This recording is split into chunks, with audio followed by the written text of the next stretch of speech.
Okay. Today, let's see application of two very good results in binomial theorem. One result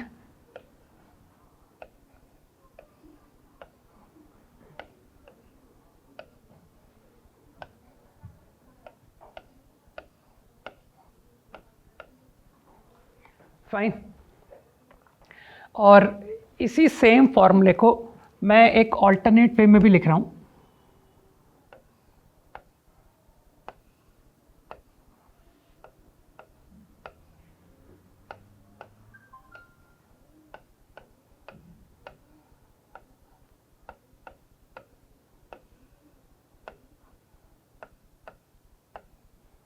actually ये दोनों फॉर्मूले एक ही हैं, ठीक है. अगर आप फर्स्ट रिजल्ट को डिराइव कर लेते हो तो आपको कुछ भी नहीं करना है.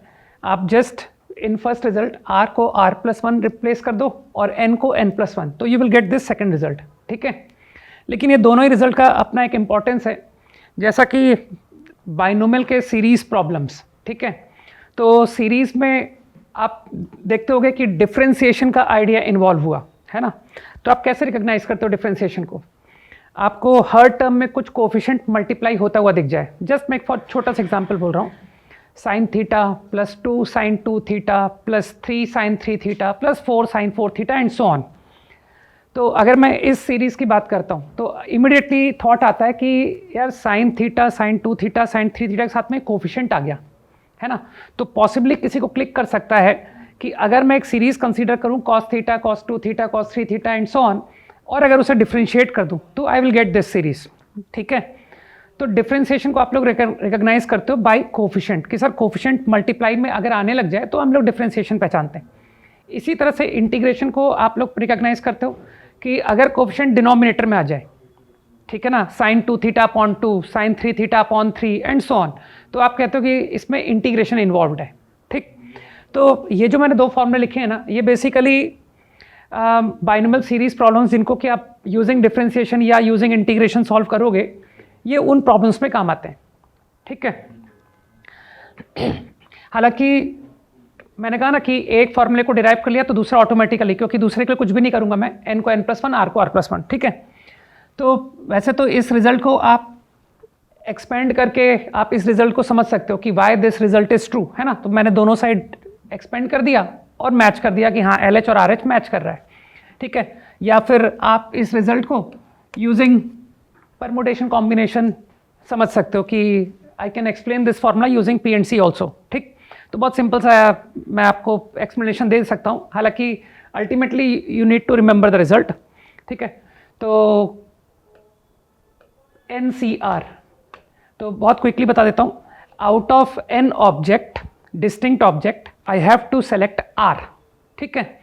मुझे out of n distinct R object select करने हैं, तो नंबर ऑफ वेज NCR, जहाँ पर मैंने R को एज्यूम किया हुआ है कि R n से लेस है, 0 to n के बीच में कहीं भी R हो सकता है, ठीक है. तो इसी प्रॉब्लम को मैंने क्या किया, ऑल्टरनेटली आई सेड कि मुझे R ऑब्जेक्ट सेलेक्ट करने हैं, लेकिन मैं पहले फर्स्ट ऑब्जेक्ट सेलेक्ट करूँगा, देन मैं रिमेनिंग सेलेक्ट करूँगा, ठीक है. हालांकि जिनका परमुटेशन कॉम्बिनेशन साउंड है वो लोग मेरे इस अप्रोच में तुरंत एक गलती तो पहले ही पकड़ चुके हैं कि यार इसमें एक फ्लॉ आने वाला है, ठीक है. बट स्टिल इस आइडिया से अपन आगे मूव करते हैं. तो if I select one object, तो that can be done in n ways, ठीक. And now I select remaining R-1, तो यू विल से कि out of remaining select R-1 remaining object, ठीक. अब ऑब्वियसली मुझे कॉन्फिडेंस है कि तुम लोग इसमें फ्लॉ तो समझ चुके हो कि सर आप you are giving weightage to first object selected, जबकि ये मीनिंगलेस है क्योंकि मेरा तो सिलेक्शन R ऑब्जेक्ट का है. मुझे इस बात में कोई इंपॉर्टेंस नहीं है, इस बात में कोई इंटरेस्ट नहीं है कि आपका पहला ऑब्जेक्ट कौन सा था, ठीक है. तो ठीक है, उसको रेक्टिफाई कर लेते हैं. मान लो R object selected, R like this, first is T1 and then next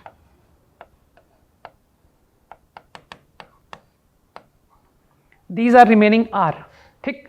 तो मानते हो ये जो एक आंसर है ना, according to selection of R, मानते हो ये एक सिंगल आंसर होना चाहिए कि T1 to TR is selected.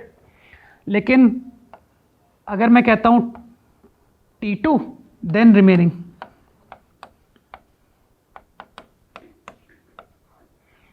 तो क्या आप मानते हो कि आपके आंसर में जो आपने अभी आंसर निकाला है उसमें ये दोनों केस डिफरेंट काउंट किए हुए, क्योंकि आपके अकॉर्डिंग तो first object T1, first object T2, they are different object, ठीक है। तो ये आंसर आपके में काउंटिंग में डिफरेंट काउंट हुए।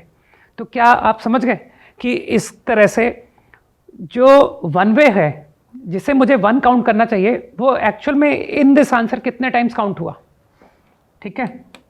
तो इजीली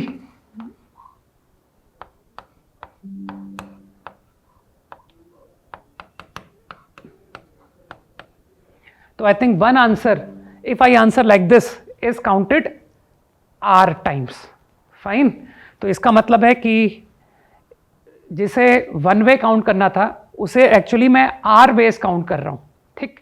तो इसका मतलब है अगर हर केस जिसे वन काउंट होना था वो R काउंट होगा तो ये आंसर क्या R टाइम्स राइट आंसर नहीं हो गया। तो इसका मतलब what will be my final answer, my final answer should be upon R, because I have counted in previous n into n minus one CR-1 में मैंने हर आंसर को R टाइम्स गिना हुआ है। तो ये quantity R times right answer नहीं हो जाएगी, ठीक है। तो your right answer become this, ठीक। नाउ इस फॉर्मूले का मैं एक और बहुत अच्छा एप्लीकेशन बताता हूं, ठीक है। प्रॉब्लम्स हम लोग लेटर देखेंगे। सेम फॉर्मूले का एक और अच्छा एप्लीकेशन दैट, क्योंकि अब जेई थोड़ा मैथ्स में पेपर टफ भी पूछने लगा है, थोड़ा सा मैंने देखा कि आईआईटी अब नंबर थ्योरी है ना पर भी प्रॉब्लम्स रेज कर लेता है। If R and N are को prime,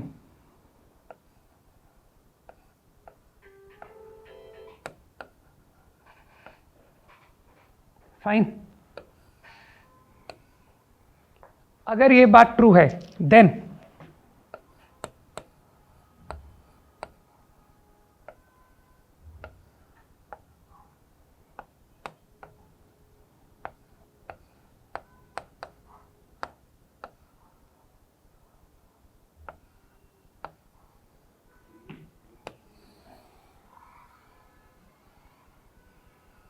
NCR is divisible by N। तो ये एक बहुत अच्छा एप्लीकेशन है ऑफ दिस रिजल्ट, है ना। इसका प्रूफ आप ओरली इमीडिएट इमेजिन कर सकते हो। I think from the formula आप तुरंत कह दोगे कि RNCR तो गारंटी डिविजिबल बाई N है।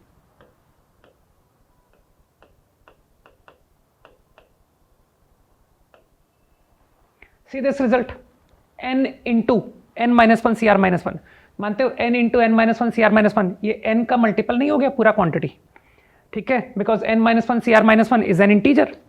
तो no doubt RNCR is divisible by n, fine.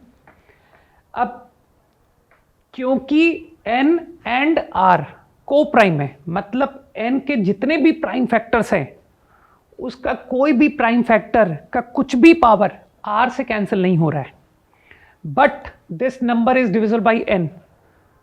तो क्या मैं बोलूं कि दिस इंप्लाई कि NCR has to be divisible by n। सोचो, क्योंकि R में n का कुछ भी कैंसिल नहीं हो रहा है ना। मतलब अगर n suppose for example 2 square 3 की पावर 1 5 की पावर 7 लाइक दैट, तो इसके जितने भी प्राइम फैक्टर है ना उसकी कोई भी पावर कम नहीं हो रही है बिकॉज ऑफ R। तो मानते हो पूरा का पूरा डिविजिबिलिटी RNCR का ड्यू टू NCR होना पड़ेगा, फाइन, ओके। तो आई होप कि ये कंसेप्ट जहाँ भी रिक्वायर्ड होंगे you will be able to apply, ठीक है। तो in next small video I will take application of the results, okay.